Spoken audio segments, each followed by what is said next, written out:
newcomers to astrology flock to planetary yogas like no other factor in astrology, and understandably so. They help us to pick out some simple things in a horoscope at a quick glance. But the problem is people also get disheartened by planetary yogas more so than any other factor, mainly because they don't know how to properly qualify those yogas in order to determine whether the yoga is going to yield its fruits to a high standard or give us just an eensy-beensy little bit. So starting on the 10th of March from 6:30 to 8 p.m. London time, I'm going to be hosting a 44-week webinar event running on consecutive Sundays on how to make planetary yogas work. This will involve some mathematical calculations, which I will teach you, as well as learning many of the best planetary yogas to work with in order to do excellent horoscope interpretation.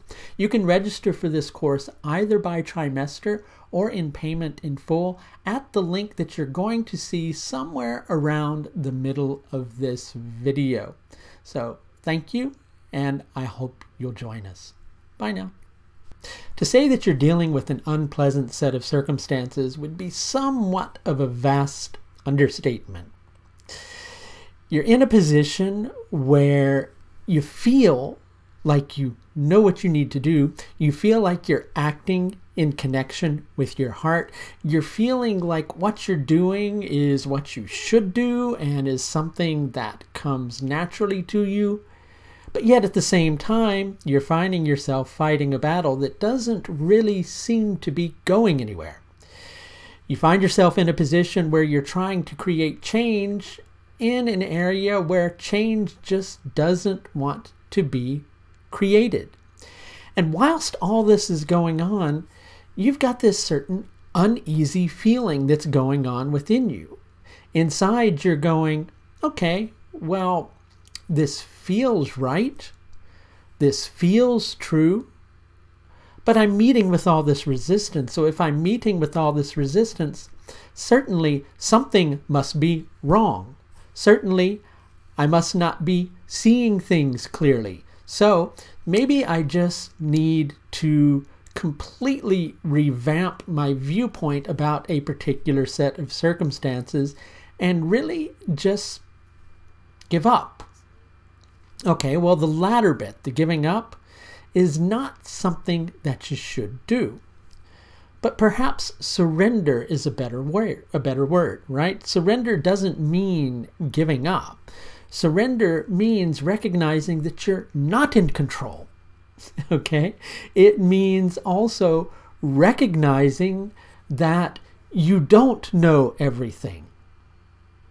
But even though you don't know everything, it doesn't mean that you're being stupid. It doesn't mean that the information that you're acting on is faulty. It doesn't mean that your heart's in the wrong place. None of those things are the case.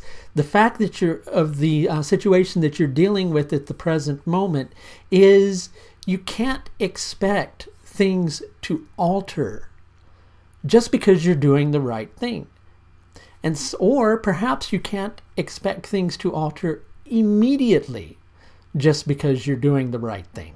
But does that mean that you should turn around and then in the next instance do absolutely the wrong thing? Does that mean you should go against what your heart tells you is right? No, it doesn't mean that at all.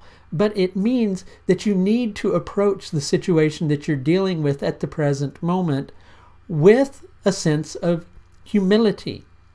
But the problem is you feel that there is something that you have to prove to someone, or something that you have to prove about something.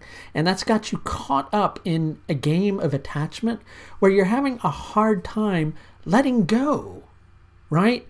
And it's not that you're acting wrong. It's not that your heart's in the wrong place. And it's not that you have somehow disconnected from that source that you need to be connected to in order to eventually have a breakthrough. None of those things have happened. None of those things have happened. But what has happened is you have an attachment to needing to be in charge, right? and you have an attachment to needing to feel like those ideas that pop into your head about how to best direct the set of circumstances that you're dealing with to make your life better, well, those things may not be as fully on course as you might like for them to be. But it doesn't mean your heart's wrong. It doesn't mean that the impulse that you're feeling is wrong. It just means that you have a need to be in charge. And when things don't go in the manner that you want them to go, you're somehow viewing the universe as being cruel, having ill intent against you, and you just go, well, hey, life isn't fair. I'm getting the wrong end of the deal. But you're not. You're getting the right end of the deal, right? Fact of the matter is, when we begin to feel like we have to run the show, when we begin to feel like I should be able to do A, B, or C and have D happen, then we go against the flow, right? We go against the flow. Now, I know that sounds tricky, you know, because I know that there's this, what's the phrase I want to use? There's this thing floating out there in spiritual talk about, well, as long as you align with what's right in your heart, everything is going to go smoothly. I don't know where that one came from, really, right?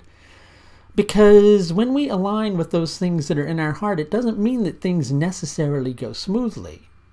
Things go the way they need to go. Sometimes that's a challenge. But again, coming back to point, just because it's a challenge, it doesn't mean that your heart's in the wrong place.